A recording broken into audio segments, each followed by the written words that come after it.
Unleashing happiness. Kapan kita perlu berhenti? Pernah dengar satu kalimat dari Vince Lombardi yang bilang, "Winners never quit and quitters never win." Bagi saya ini adalah sebuah advice yang cukup kontradiktif. Karena terkadang kita sebagai manusia perlu berhenti. Kapan caranya kita tahu bahwa ini adalah saatnya bagi kita untuk berhenti? Saya membaca ulang buku-buku lama yang saya miliki, lalu saya menemukan buku The Deep oleh Seth Godin. Dia mengatakan bahwa seorang pemenang justru akan berhenti dengan cepat ketika dia tahu bahwa dia tidak bisa menang. Seseorang yang percaya pada advice ini atau nasihat ini, bahwa seseorang tidak boleh berhenti sama sekali, kemungkinan besar bisa jadi stuck ketika dia bekerja di sebuah pekerjaan yang tidak membahagiakannya. Coba bayangkan kalau kita bekerja di level bawah, staff terus. Dulu, sekarang, dan selamanya tetap akan menjadi staff.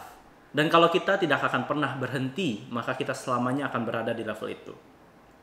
Kita boleh berhenti asal kita tahu kapan kita perlu berhenti. Sebelum kita berhenti, kita perlu bertanya beberapa hal. Yang pertama, apakah keinginan saya untuk berhenti ini hanya karena emosi belaka? Apakah ini hanya karena saya merasakan sebuah ketidaknyamanan yang berasal dari pemaknaan yang saya berikan terhadap sebuah sensasi? Apakah saya berhenti hanya karena saya merasa tidak enak? Atau apakah saya berhenti hanya karena sebuah impuls belaka atau sebuah keputusan yang tiba-tiba tanpa dipikirkan? Lalu yang kedua adalah, siapakah yang sedang saya usahakan untuk saya persuasi atau saya mengerti? Kalau kita sudah melakukan segala sesuatu yang kita perlu lakukan untuk bisa mengerti dan dimengerti oleh orang itu, apabila tidak membuahkan hasil sama sekali, maka mungkin ini saatnya kita berhenti. Lalu apakah kita memonitor kemajuan kita atau progres kita di dalam pekerjaan kita? Apakah kita merasakan ada sensasi bahwa pekerjaan ini membawa saya ke sebuah tempat di mana saya bisa maju? Ada sebuah sensasi di mana kita merasakan bahwa apakah kita berada di tempat yang sama dan hanya berjalan di tempat?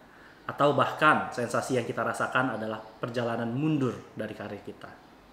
Ini perlu evaluasi yang jujur dan yang jelas, bahwa saya mengerti betul-betul apa yang saya lakukan saat ini, dengan siapa saya melakukannya, dan kapan saya melakukannya.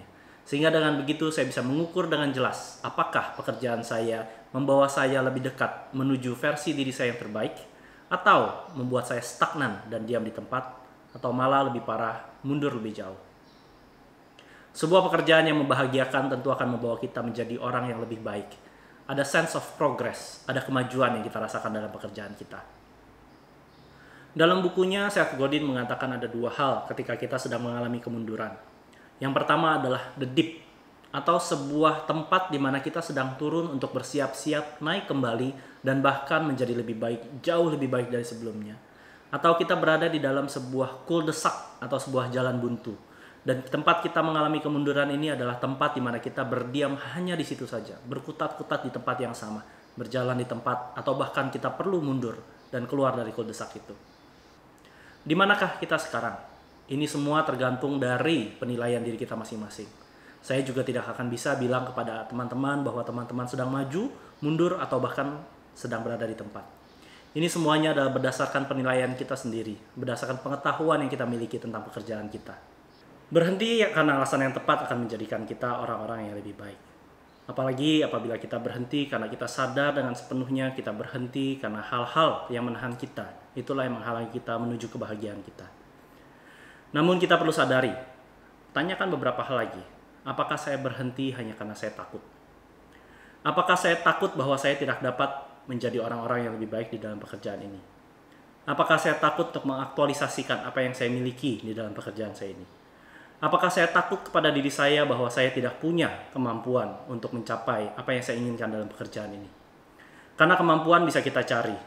Kepercayaan diri kita, itu yang akan kita dapatkan dari kemampuan kita. Kalau sekarang saya takut, mungkin saja saya tidak punya kemampuannya. Apa yang perlu saya lakukan untuk mendapatkan kemampuan, sehingga saya percaya diri pada diri saya sendiri, dan dapat menghilangkan ketakutan yang saya miliki? Apakah saya berhenti karena saya tidak serius? Saya melakukannya dengan setengah hati. Saya sudah memiliki suatu perasaan bahwa saya tidak suka pekerjaan ini. Bahkan sebelum kita mengusahakan segala yang kita bisa untuk melakukan pekerjaan ini. Lalu apakah saya berhenti karena saya kehilangan antusiasme? Saya kehilangan kesukaan dari pekerjaan ini. pekerjaan ini sudah membosankan dan tidak ada artinya lagi. Karena arti yang kita berikan terhadap pekerjaan kita bisa menimbulkan satu rasa senang atau tidak. Sehingga cek lagi, apa arti yang saya berikan terhadap pekerjaan ini? Apakah kita mampu memberikan kenikmatan di atas kenikmatan, di atas kenikmatan yang mampu membuat kita menikmati pekerjaan ini? Apakah saya berhenti hanya karena sekarang saya merasa tidak enak dan tidak memiliki kenikmatan lagi? Karena kenikmatan itu sendiri juga adalah sebuah fungsi dari pemaknaan. Lalu apakah kita berhenti hanya karena kita berfokus pada hal-hal yang dekat saja, pada short term, bukan kepada long term? Apakah saya berhenti karena saya mendapatkan sebuah keuntungan di short term? Apakah saya berhenti karena di masa yang dekat ini saya akan mengalami pencobaan, godaan, atau bahkan sebuah kesengsaraan? Lalu yang terakhir, apakah kita berhenti karena kita tidak memiliki bakat yang diperlukan untuk menjadi yang terbaik di dalam pekerjaan kita? Jawaban-jawaban dari pertanyaan-pertanyaan ini akan membantu kita untuk menentukan kapan waktunya kita berhenti. Jangan berhenti di saat kita mendapatkan cobaan. Jangan berhenti hanya karena saya sudah kehilangan minat dan tidak suka lagi apa yang saya kerjakan. Jangan berhenti hanya karena saya mementingkan short term dan bukan long term. Jangan berhenti karena takut. Jangan berhenti karena tidak ada percaya diri. Tapi berhentilah ketika memang itu adalah saatnya untuk berhenti. Bahwa dirimu sudah bertanggung jawab atas dirimu sendiri, melakukan apa yang dirimu bisa, membawa kenikmatan, bersyukur, melakukan kebaikan, memberikan kenikmatan demi kenikmatan. Dan sudah memikirkan bahwa dalam jangka pendek ataupun jangka panjang, berhenti adalah sebuah keputusan yang paling baik bagi saya. Kalau memang semua sudah dilakukan dan dirimu memang masih belum bahagia, berhentilah. Jangan sampai dirimu berada di dalam sebuah lingkaran yang tidak membahagiakan. Namun benar-benar sadari, jangan berhenti ketika dirimu sedang turun di dalam persiapan untuk naik, menjadi lebih baik, menjadi lebih bahagia. To your happiest self.